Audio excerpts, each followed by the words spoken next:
the Mercury Theatre on the air.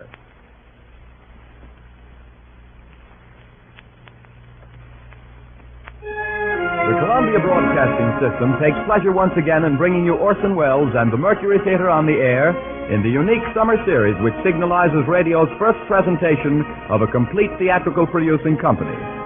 In tonight's performance, the sixth in a group of 9 weekly broadcasts, the regular CBS stations are joined by a coast-to-coast network of the Canadian Broadcasting Corporation.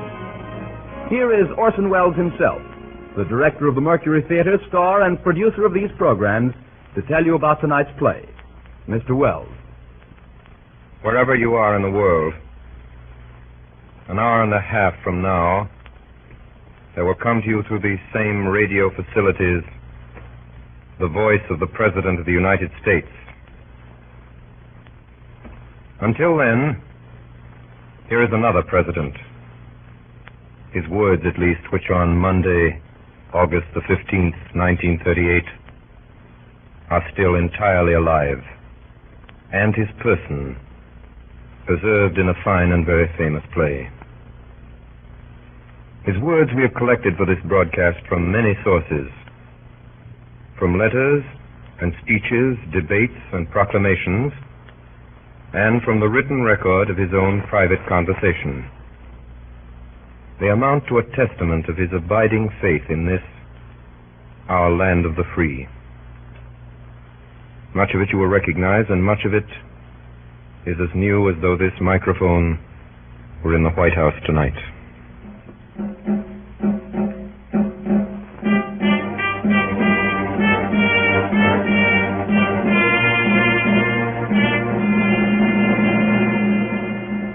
I was born February 12th, 1809, in Hardin County, Kentucky. My parents were both in Virginia, of distinguished families, second families, perhaps I should say. My mother, who died in my 10th year, was of a family of the name of Hanks, some of whom now reside in Macon County, Illinois. My paternal grandfather emigrated from Rockingham County, Virginia, to Kentucky, where a year or two later he was killed by the Indians. When I came of age, somehow I could read, write, and cipher to the rule of 3. That was all. I have not been to school since.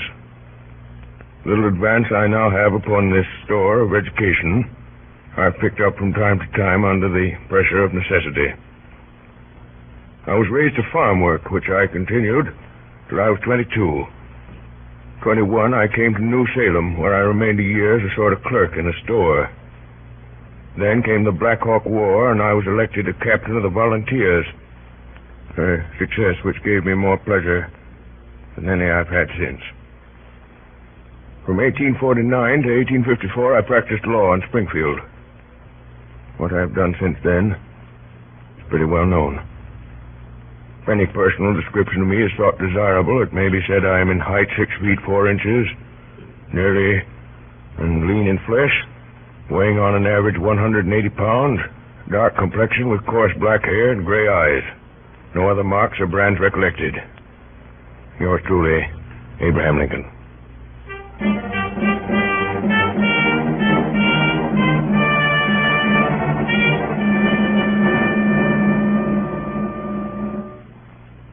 Gentlemen, you said this was a great evening for me. It is.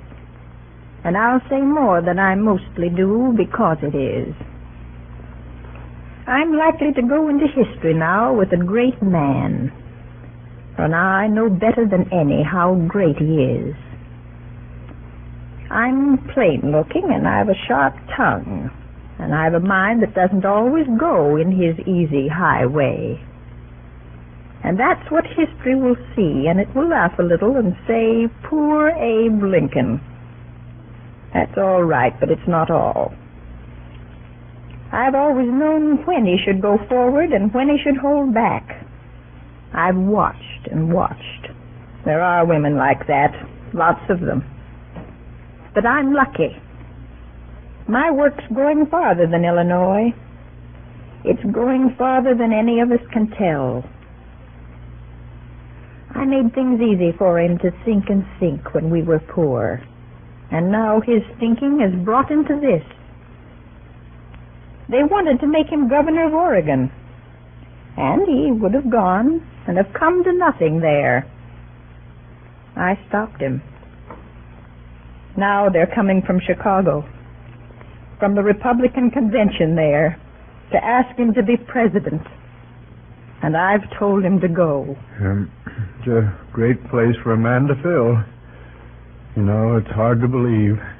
When I think of the times I've sat in this room of an evening and seen your husband come in, ma'am, with his battered hat and tie falling off the back of his head and stuffed with papers that won't go into his pockets and God-darning some rascal who done him about an assignment or a trespass, why, I can't think he's gone up there into the eyes of the world. Well, Mary. How do, Samuel? How do, Timothy? Good evening, Abraham. Good evening, Abraham. Well, we'll be going. We only came in to give you good faring, so to say.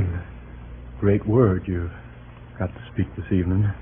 Makes a humble body almost afraid of himself, Abraham, to know his friend is to be one of the great ones of the earth, with his yes and no law for these many, many thousands of folk.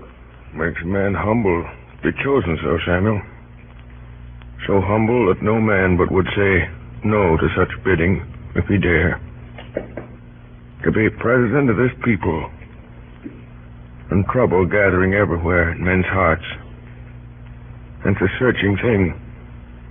Bitterness and scorn and wrestling often with men I shall despise, and perhaps nothing truly done at the end.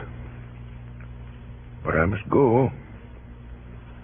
Samuel, Timothy, let's glass that cordial, Mary, before they leave. Who may the devil smudge that girl? Susan Deddington.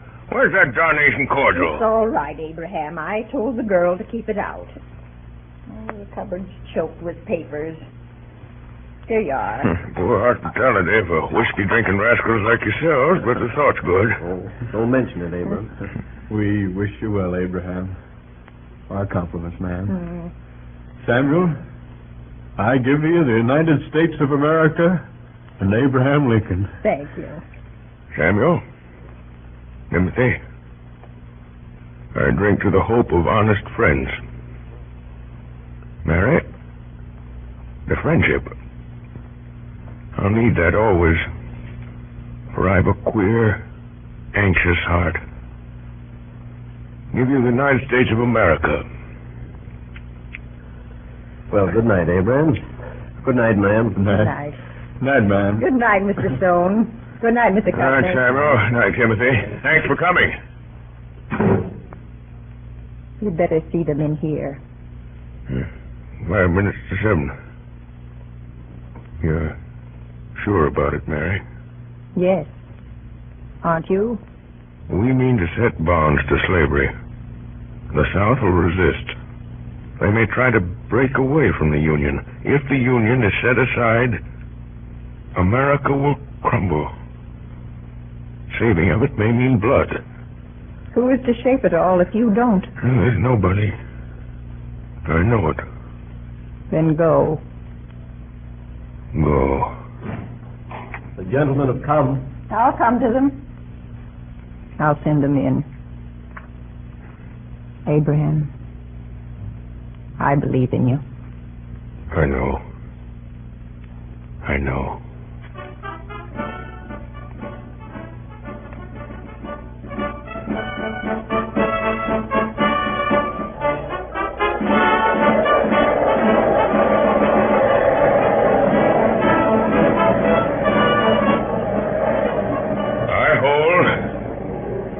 I hold that there is no reason in the world why the Negro is not entitled to all the natural rights enumerated in the Declaration of Independence.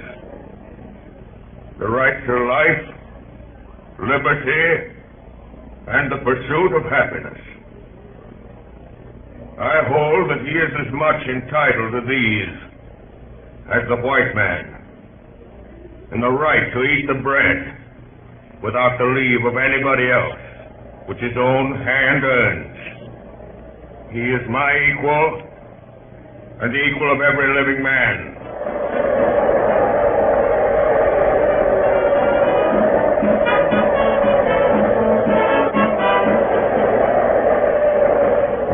1860. Republican Party 180 out of 303 electoral votes.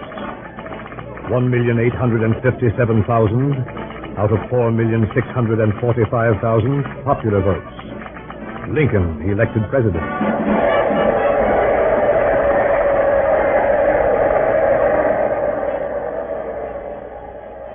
Fellow citizens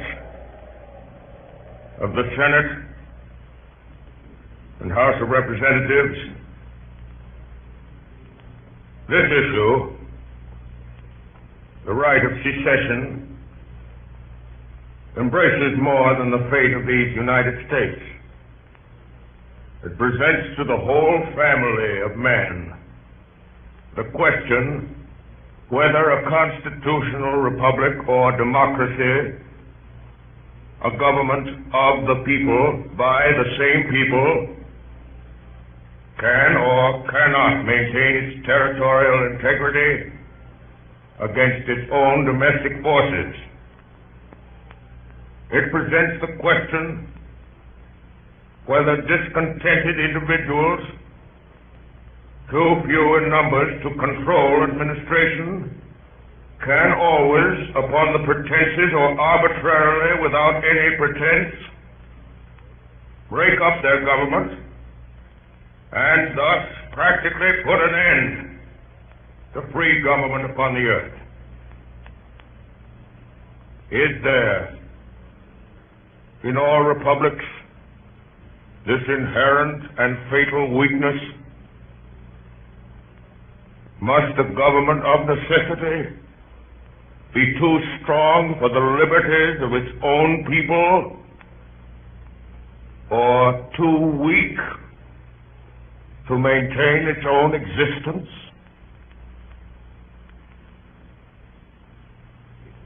Common feeling in the South, Mr. Seward, that as Secretary of State, you are the one man here at Washington to see this thing with large imagination. I say this with no disrespect to the President. But what does his experience of great affairs of state amount to beside yours, Mr. Seward? My support of the President is, of course, unquestionable, Mr. Jennings. Oh, entirely. But how can your support be more valuable than in lending him your unequaled understanding? You understand, of course, that I can say nothing officially. These are nothing but informal suggestions. But I may tell you that I am not unsympathetic. I was sure that that would be so. Yes, come in. The President is coming up the stairs, sir. Thank you. This is unfortunate. Say nothing and go at once. Here he is. Good morning, Mr. Seward. Good morning, Mr. Jennings. Good morning, Mr. President. And I am obliged to you for calling, Mr. Jennings. Good morning. Perhaps Mr. Jennings could spare me 10 minutes. Say 5 minutes. I'm anxious always for any opportunity to exchange views with our friends of the South. Much enlightenment may be gained in 5 minutes. Excuse, I beg you, Mr. Seward will allow us. By all means. Shall I leave you? Leave us, but why? I may want your support, Mr. Secretary, if we should not wholly agree. Well, Mr. Jennings, you have messages for us. Mr. Jennings, in his anxiety for peace, was merely seeking the best channel through which suggestions could be made. To whom? To the government. The head of the government is here. But, Come, sir. What is it? It's this matter of Fort Sumter, Mr. President. Yes? If you withdraw your garrison from Fort Sumter, it won't be looked upon as weakness in you. We believe that the South at heart does not want secession. It wants to establish the right to decide for itself. The South wants the stamp of national approval upon slavery. Can't have it. Mr. President, if I may say so, you don't quite understand. Does Mr. Seward understand? I believe so. You are wrong. He doesn't understand because you didn't mean him to. I don't blame you. You think you're acting for the best. You think you've got an honest case, but I'll put your case for you, and I'll put it naked. Many people in this country want abolition, many don't. But every man, whether he wants it or not, knows it may come. Why does the South propose secession? Because it knows abolition may come and it wants to avoid it. I said the other day that Fort Sumter would be held as long as we could hold it. I said it because I know exactly what it means. I see how it is. You may force freedom as much as you like, but we are to beware how we force slavery. Couldn't be put better, Mr. Jennings. That's what the union means. It is a union that stands for common right. We are not enemies, but friends. We must not be enemies.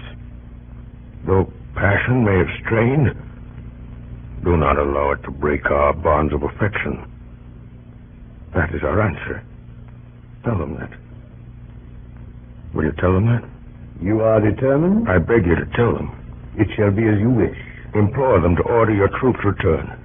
You can telegraph it now from here. Will you do that? If you wish it. But it will do no good, Mr. Lincoln. They won't give way. It's a grave decision. Terribly grave. For all of us. Morning, Mr. Jennings. So this won't go. You don't suspect, Mr. I do President. not, but let us be plain. No man can say how wisely, but Providence has brought me to the leadership of this country with a task before me greater than that which rested on Washington himself. When I made my cabinet, you were the first man I chose. I do not regret it. I think I never shall. But remember, faith earns faith. What is it? Why didn't this man come to see me?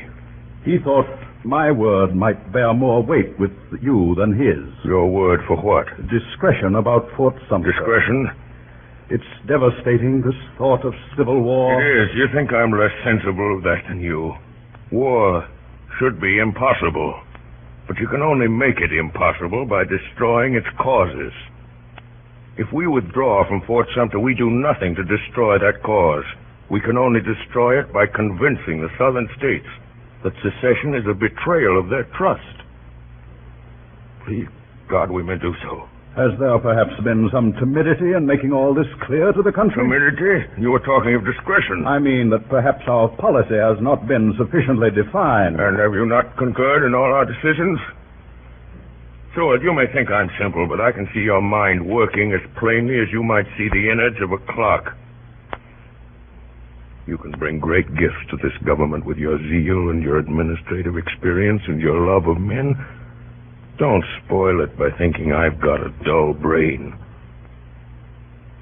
Yes, I see. I've not been thinking quite clearly about it all. Mr. President, I beg your pardon. That's brave of you. Give me your hand. Come in. There's a messenger from Major Anderson, sir. He's ridden straight from Fort Sumter. All right, Hay, bring him in. Yes, sir. Don't like the sound of it. One moment, Hay. Yes? Are there any gentlemen of the cabinet in the house? Mr. Chase and Mr. Blair, I believe. My compliments to them, and will they be prepared to see me here at once if necessary? Send the same message to any other cabinet members you can find. Yes. Seward, we may have to decide now. Now, come in. Are you the messenger from Fort Sumter? Yes, sir. Word of mouth, sir.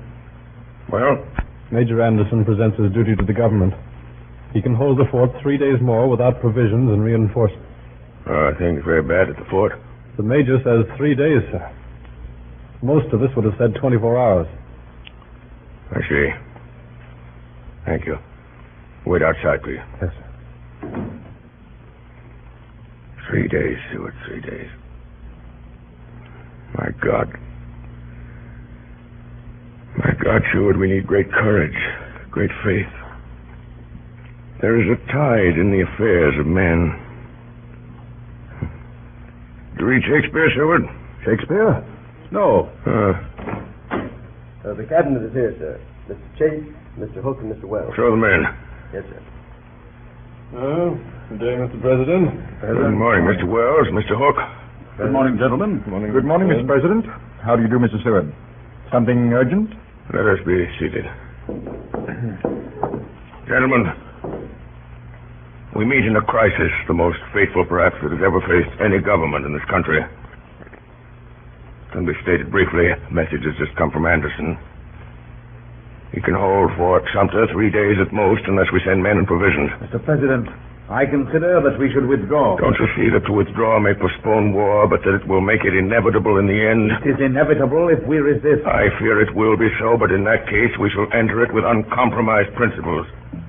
Mr. Chase? It is difficult, but on the whole, my opinion is with yours, Mr. President. And you, Seward? I respect your opinion, but I must differ. I charge you, all of you, to weigh this thing with all your understanding. To temporize now cannot, in my opinion, avert war. To speak plainly to the world and standing by our resolution to hold Fort Sumter with all our means and in a plain declaration that the Union must be preserved will leave us with a clean cause, simply and loyally supported.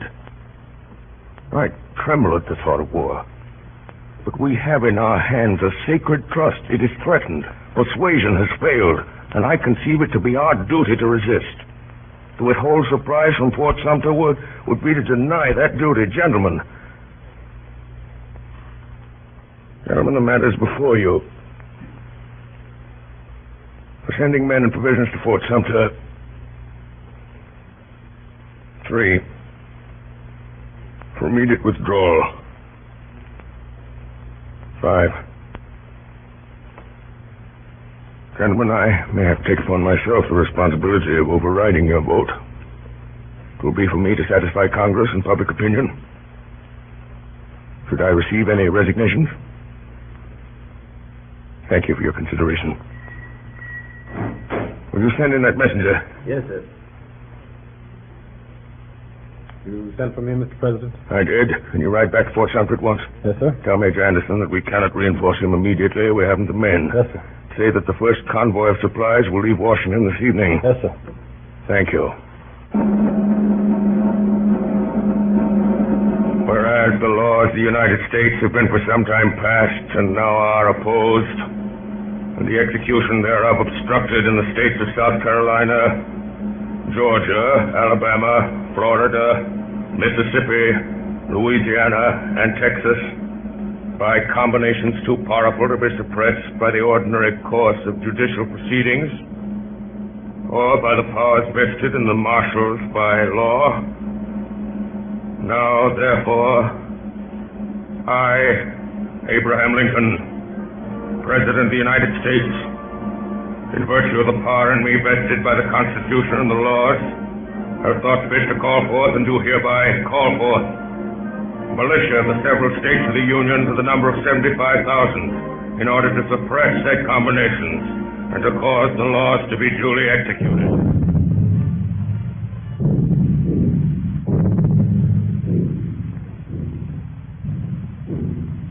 You are listening to Orson Welles as Abraham Lincoln in Columbia's presentation of the Mercury Theatre on the Air.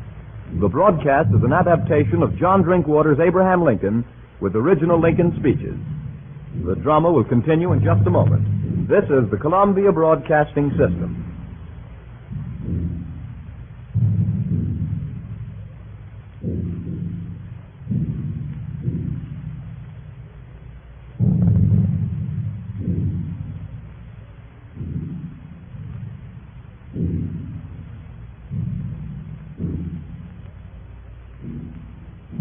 We continue now with the performance of John Drinkwater's Abraham Lincoln by Orson Welles and the Mercury Theatre on the Air.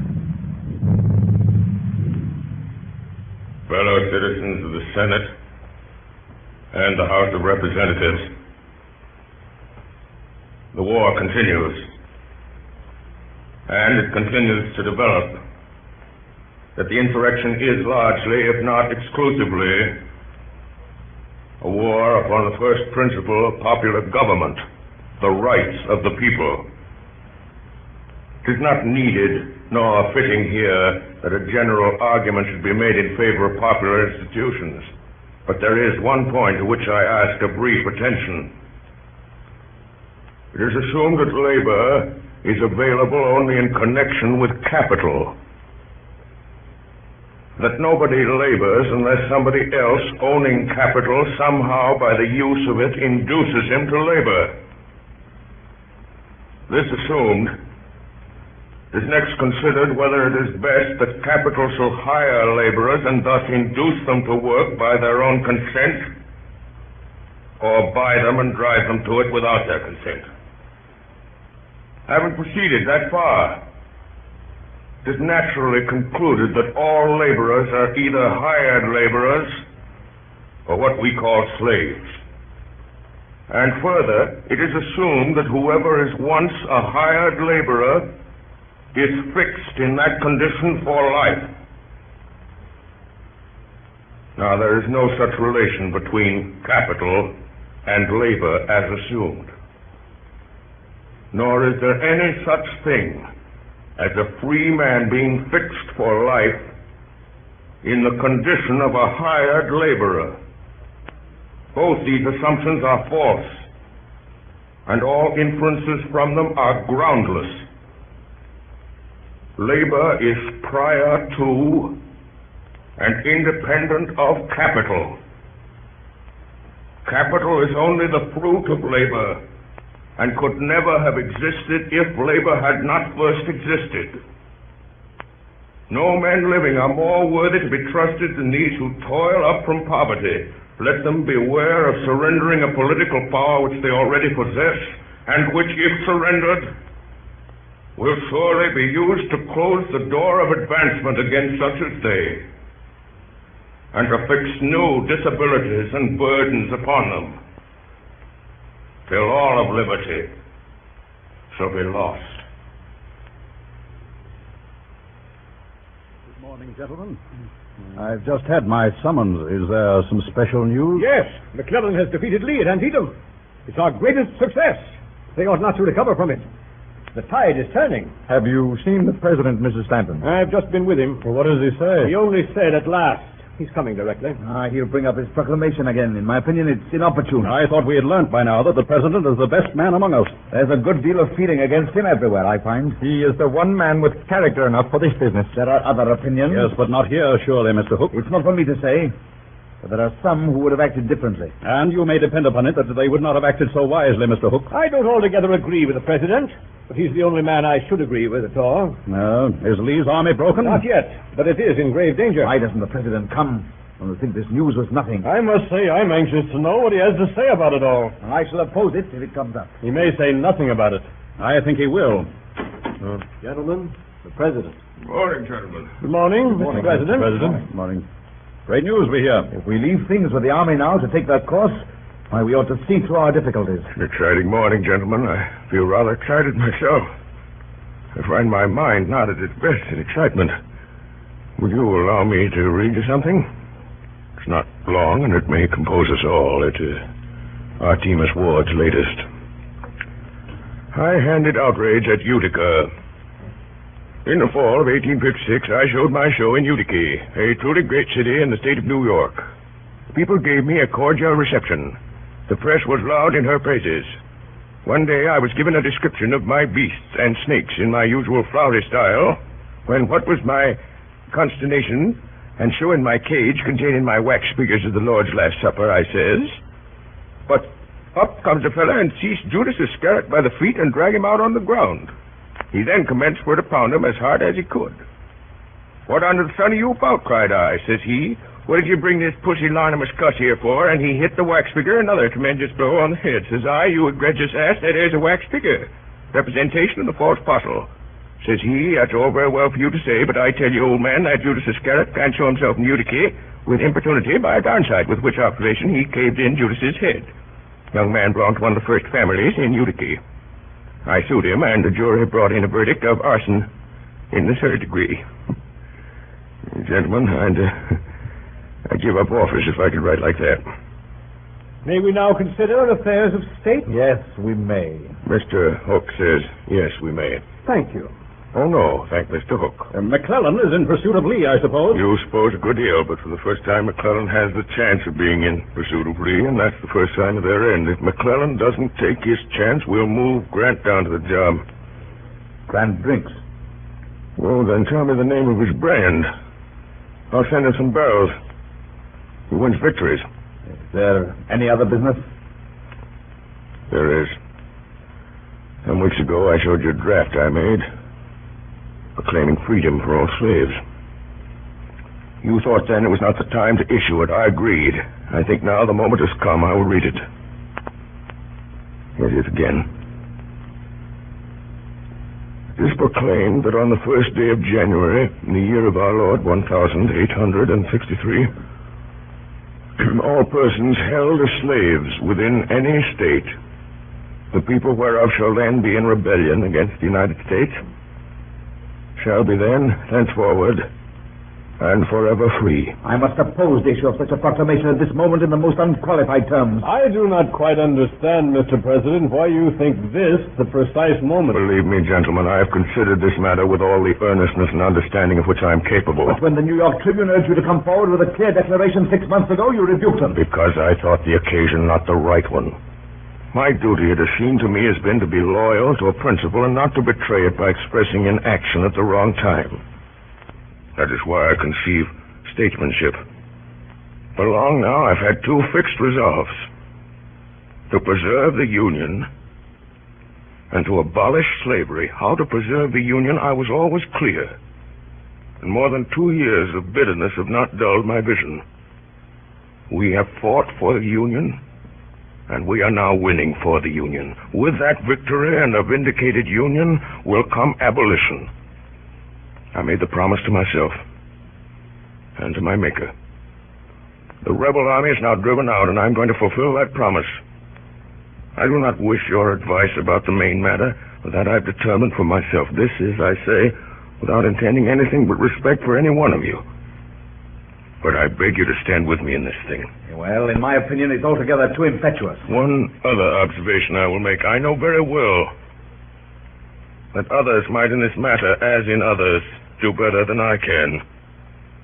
And if I was satisfied that the public confidence was more fully possessed by any one of them than by me, and knew of any constitutional way in which he could be put in my place, he should have it. I would gladly yield it to him. But though I cannot claim undivided confidence, I do know that all things considered, any other person has more. This I do not know, and moreover this may be, there is no way in which I can have any other man put where I am. I am here. I must do the best I can and bear the responsibility of taking the course which I feel I ought to take. Could this be left over for a short time for consideration? I feel that we should remember that our only public cause at the moment is the preservation of the Union. I entirely agree with Wells. Gentlemen, we cannot escape history. We of this administration will be remembered in spite of ourselves. In giving freedom to the slave, we assure freedom to the free. We shall nobly save or meanly lose the last best hope on earth. I shall sign this proclamation now. Excuse me, gentlemen. For we, thenceforward and forever, free. Gentlemen, I pray for your support. Good day. Good day, sir. Good day. Good day, Mr. President. Hook. Yes, Mr. President. Hook, will you stay a moment? Yes, Mr. President. Hook, one cannot help hearing things. I beg your pardon? Hook, there's a way some people have when a man says a disagreeable thing of asking him to repeat it, hoping to embarrass him. It's often effective, but I'm not easily embarrassed. I said one cannot help hearing things. And I do not understand what you mean, Mr. President. Come, Hook, we're alone. Lincoln is a good enough name, and I think you understand. How should I? Then plainly there are intrigues going on. Against the government? No. In it. Against me. Well, criticism, perhaps. To what end? To better my ways? I presume that might be the purpose. Then why am I not told what it is? I imagine it's natural compulsion. Or ambition? What do you mean? Hook, you've been bitten by the White House bug. You think you ought to be in my place. You're well You informed. cannot imagine why everyone does not see that you ought to be in my place. By what right you say that? Is it not true? You take me unprepared. You have me at a disadvantage. You speak as a very scrupulous man, Hook. You question my honor? As you will. Then I resign. As a protest against Your suspicion. this false? Very well. I'll be frank. I mistrust your judgment, Mr. Lincoln. In what? Generally, you overemphasize abolition. You don't mean that. You mean that you fear possible public feeling against It abolition. must be persuaded, not forced. Besides, you have, in my opinion, failed in necessary firmness in telling the South What will be the individual penalties of rebellion? This is war. I will not allow it to become a blood feud. But we are fighting treason. We must meet it with severity. We will defeat treason. I will meet it with conciliation. It is a policy of weakness. It is a policy of faith. It is a policy of compassion. Hook, why do you plague me with these jealousies? Once before I found a member of my cabinet working behind my back, but he was disinterested and he made amends. Nobly. But Hook, you have allowed the burden of these days to sour you. I know it all. I've watched you plotting and plotting for authority, and I, who am a lonely man and sick at heart. So great is the task God has given to my hand, and so few are my days, and my deepest hunger is always for loyalty in my own house. You have withheld it from me. You have done great service in your office, but you have grown envious. Now you resign as you did once before when I came openly to you in friendship. And you think that again I shall flatter you and coax you to stay. I won't do it. Let's take you at your word. I'm content. Will you shake hands? No. I beg you to excuse me.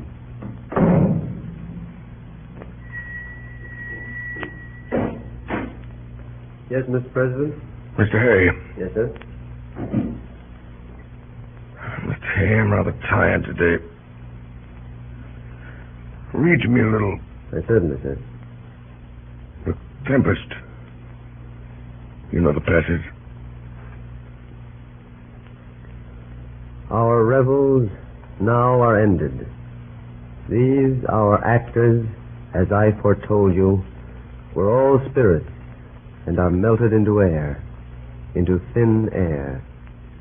And like the baseless fabric of this vision, the cloud-capped towers, the gorgeous palaces, the solemn temples, the great globe itself, yea, all which it inherit, shall dissolve, and like this insubstantial pageant faded, leave not a rack behind.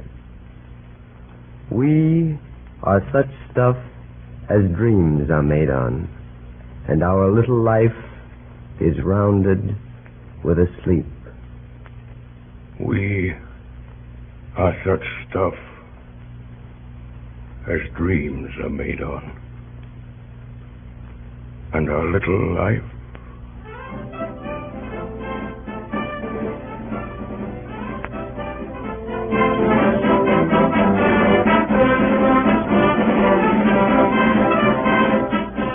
ordered that the 4th day of April, 1865, be the day for a general movement of all the land and naval forces of the United States against the insurgent forces.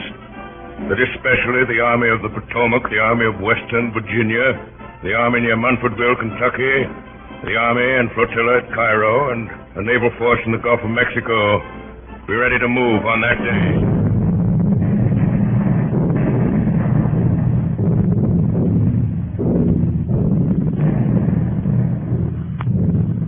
General Grant. Yes, Dennis? 7:30, sir. An hour and a half. Ought to be something more from Meade by now, Dennis. Yes, sir. Have you wired the president? Yes, sir. Take these papers to Captain Templeman. Ask Colonel West if the 23rd are in action yet. Tell the cook to send some soup at 10 o'clock. Say it was cold yesterday. Yes, sir. Give me that map, Maylands. Yes. There's no doubt about it. Unless Meade goes to sleep, it can only be a question of hours. Lee's a great man, but he can't get out of that. It's already the end, sir. Yes, if Lee surrenders, we can all pack up for home. I guess it'll be splendid, won't it, to be back again? By God, sir, it will. Beg your pardon, sir. You're quite right, Maylands. My boy goes away to school next week. Now I may be able to go down with him, see him settle. Well, Dennis? Colonel West says yes, sir, for the last half hour. The cook says he's sorry, sir. It was a mistake. Tell him to keep his mistakes in the kitchen. I will, sir. His rifles went up this afternoon. Yes, sir. What's that? General Grant. What is it? The president has just arrived, sir. He's in the yard now. Oh, all right, I'll come.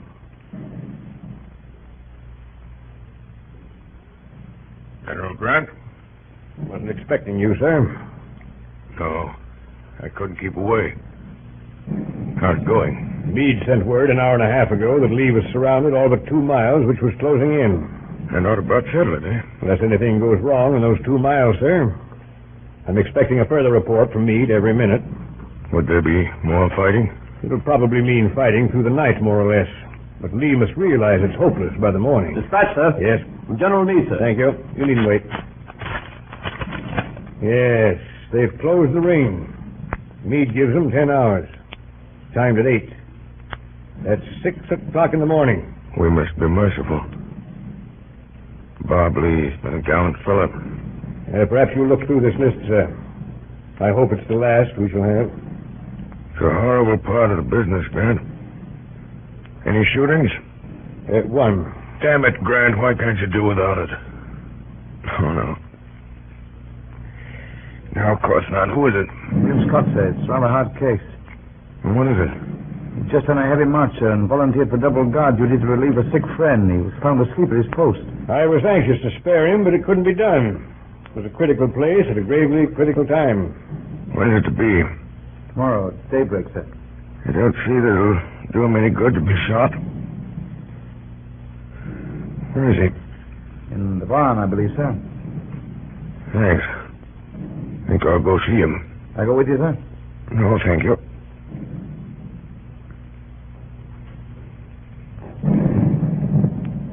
Oh, who goes there? Is this where the boy is held? Yes, Mr. President. Wait outside, will you? Yes. Are you William Scott? Yes, sir. Know who I am? Yes, Mr. Lincoln. General tells me you've been court-martialed. Yes, sir. Asleep on guard. Yes, sir. It's a very serious offense. I know, sir. What was it? I couldn't keep awake, sir. It had a long march. 23 miles, sir. Doing double guard? Yes, sir. Who ordered you? Well, sir, I offered. Why? Enoch White. He was sick, sir. We come from the same place. Where's that? Vermont, sir. You live there? Yes, sir. We've got a farm down there, sir. Who has? My mother, sir. I've got her photograph, sir. Does she know about this? Oh, for God's sake, don't, sir. There. There, my boy. There. You're not going to be shot. Not going to be shot, sir? No. Not going to be shot? There. I believe you when you tell me you couldn't keep awake. I'm going to trust you. Send you back to your regiment. When may I go back, sir? You can go back tomorrow. Expect the fighting to be over, though. Is it over yet, sir? Not quite. Oh, please, sir. Let me go back tonight. Let me go back tonight. Very well. Know where General Meade is? No, sir. It's that guard to come here. Your prisoner is discharged. Take him once to General Meade with this. Yes, sir. Thank you, Mr. Lincoln. Mr. Hay. Yes, sir? What's the time, Mr. Hay? Just on 9:30, sir. If sleep here for a little, you better shake down, too. They'll wake us if there's any news.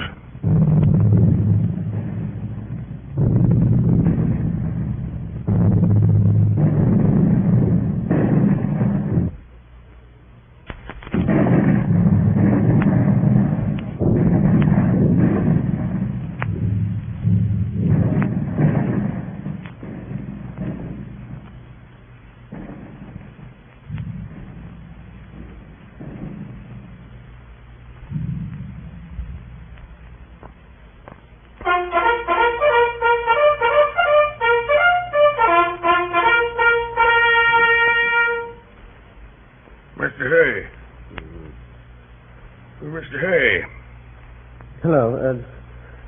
What the devil is it? Oh, I beg your pardon, Mr. Lincoln. Not at all. Slept well, hey? Well, I feel a little crumpled, sir. What's the time? 6 o'clock, sir. Listen. I don't hear anything, Mr. Lincoln. That's just it. Guns have stopped. Good morning, sir. Morning, Hay. Good morning, General. I didn't disturb you last night. A message has come from Meade. Lee asked for an armistice at 4 o'clock. An armistice? Yes, sir. An armistice? For 4 years, life has been but the hope of this moment. It's strange how simple it is when it comes. Grant, you served the country very truly. Made my work possible, thank you. Had I failed, the fault would not have been yours, sir. I succeeded because you believed in me. Where is Lee? He's coming here. Meade should arrive directly. Where will Lee wait? There's a room ready for him. Will you receive him, sir? Oh, no, Grant. No, that's your affair. You're to mention no political matters. Be generous. I needn't say that. I have written out the terms I suggest. Here they are, sir. Yes, they do you honor. General Meade is here, sir. Ask him to come here. Yes, sir. I learned a good deal from Robert Lee in early days. He's a better man than most of us. This business will go pretty near his heart, sir. I'm glad it's to be done by a brave gentleman, Grant. Congratulations, Meade. You've done well. Thank you, sir. Was there much more fighting? Pretty hot for an hour or two. How long will Lee be? Only a few minutes, I should say, sir. You said nothing about terms. No, sir. Did a boy named Scott come to you? Yes, sir. He went into action at once. He was killed. Killed? Queer world, Grant. Is there any proclamation to be made, sir, about the rebels? I hope there will be no persecution, no bloody work after this war is over. I'll have nothing of hanging or shooting these men, even the worst of them. Frighten them out of the country, open the gates, let down the bars, scare them off, shoo. Enough lives have been sacrificed. Goodbye, Grant. Report at Washington as soon as you can. Mr. President. Yes? Is it known that you return to Washington tomorrow? I think so. Mr. President, I think you take too many risks. On the way here yesterday, you must have passed half a dozen places where a well-directed bullet might have taken you off. Assassination of public officers is not an American crime. Goodbye, gentlemen. Come along, hey? Goodbye, Mr. President. Who is with Lee? Only one of his staff, sir. Dennis, let us know directly General Lee comes. Yes, sir. Well, Meade, it's been a big job. Yes, sir. We've had courage and determination. We've had wits to beat a great soldier. I'd say that to any man. But it's Abraham Lincoln, Meade, who has kept us a great cause clean to fight for. It does a man's heart good to know he's given victory to such a man to handle. Have a drink, Meade? No?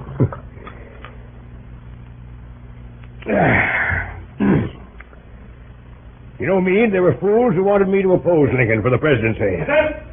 General Lee is here, sir. Meade, will General Lee do me the honor of meeting me in here? Where the deuce my hat, Dennis, for sword? Yes, sir. General Lee, sir.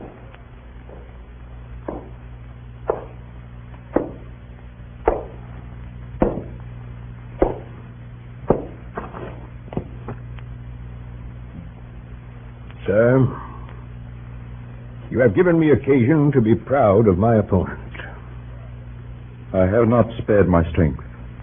I acknowledge its defeat. You have come, General Lee, to ask upon what terms you will accept surrender. Yes.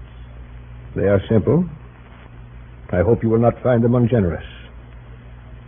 Here they are.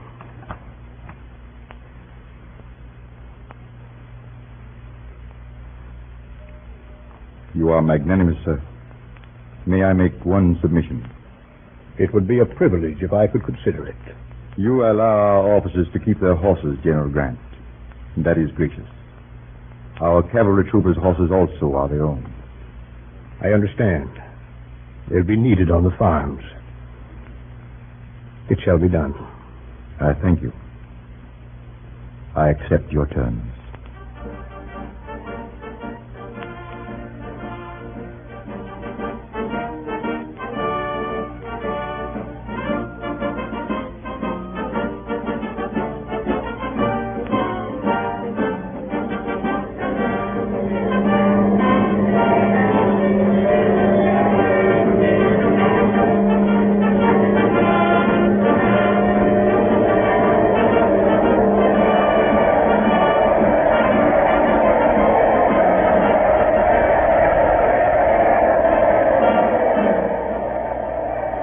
My friends, I am touched,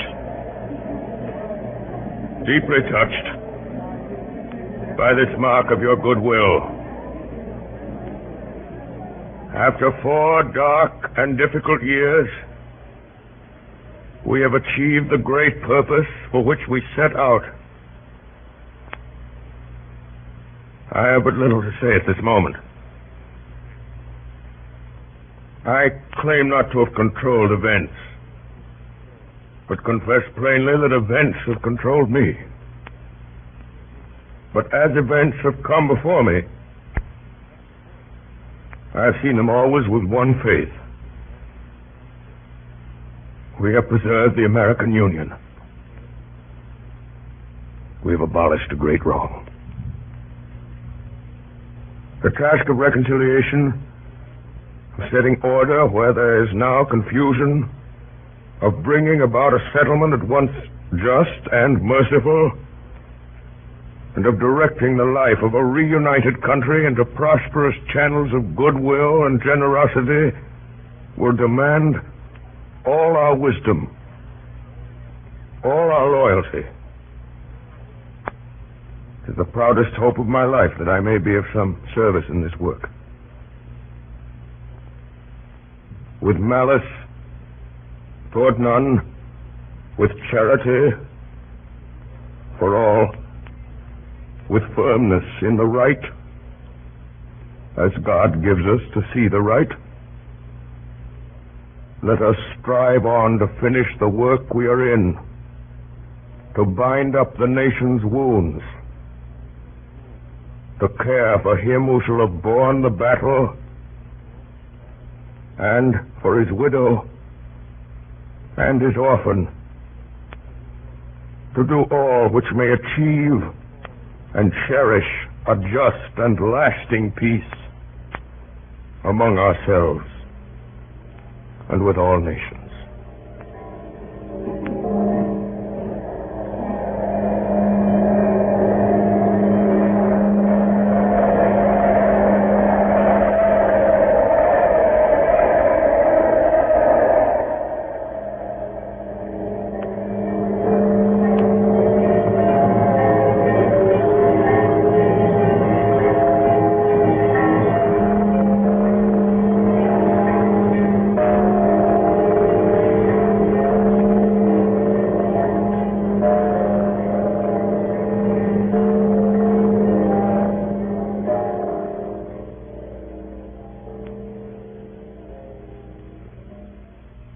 Good Friday, April 14th, 1865.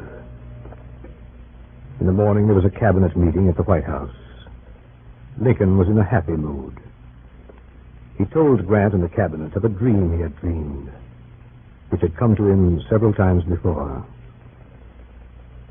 In this dream, whenever it came, he was sailing in a ship of a peculiar build, indescribable but always the same, and being borne on it with great speed toward a dark and undefined shore. He had always dreamed this before a victory. He dreamed it before Antietam, before Murfreesboro, before Gettysburg, before Vicksburg. In the afternoon, Mr. and Mrs. Lincoln drove together, and he talked to her of the life they would lead back in Springfield, Illinois, when this presidency was over. That night, Mr. and Mrs. Lincoln went to Ford's Theatre. The theater was crowded. Many officers returned from the war were there and eager to see Lincoln. The play was Our American Cousin. A little after 8 o'clock, Mrs. Abraham Lincoln entered the official box with her husband and their guests following.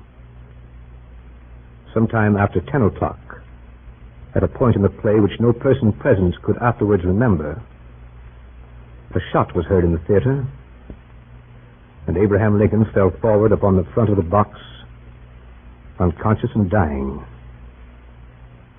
He was carried to a house near the theater. His sons and closest friends were summoned. A dismal drizzle of rain was falling as the dawn came to Washington after a night of terror. In the streets, men stood in groups discussing the tragedy. Then at 7:30, the tolling of all the church bells in the town and a hush in the streets. Lincoln was dead.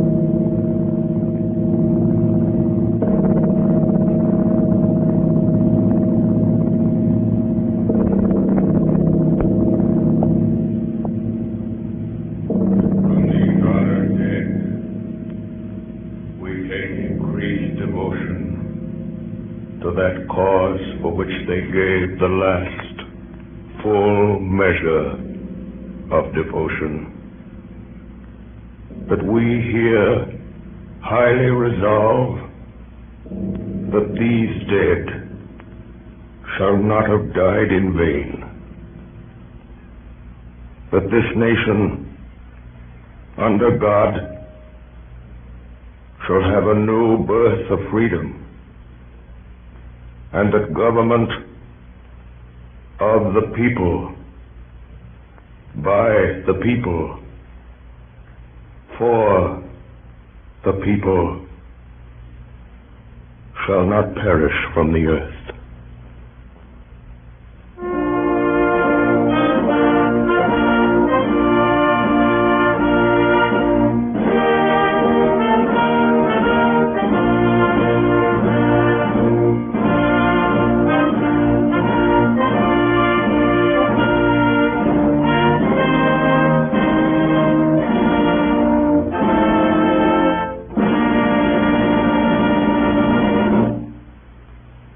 Tonight, the Columbia Broadcasting System, through its affiliated stations coast to coast, and the network of the Canadian Broadcasting Corporation, has brought you a production of Abraham Lincoln by Orson Welles and the Mercury Theatre on the Air. The famous play by John Drinkwater was supplemented by many of Lincoln's speeches, excerpts from his debates, proclamations, letters, and accounts of his own private conversations. In the cast this evening were Ray Collins as General Grant, Ed Jerome as General Lee, George Coulouris as Hook, Joseph Holland as Seward, Carl Frank as Scott, Carl Swenson as Hay, William Allen as Dennis, Agnes Moorehead as Mrs. Lincoln, and Orson Welles as Abraham Lincoln. Bernard Herrmann conducted. Dan Seymour speaking. Davidson Taylor supervised for the Columbia Network.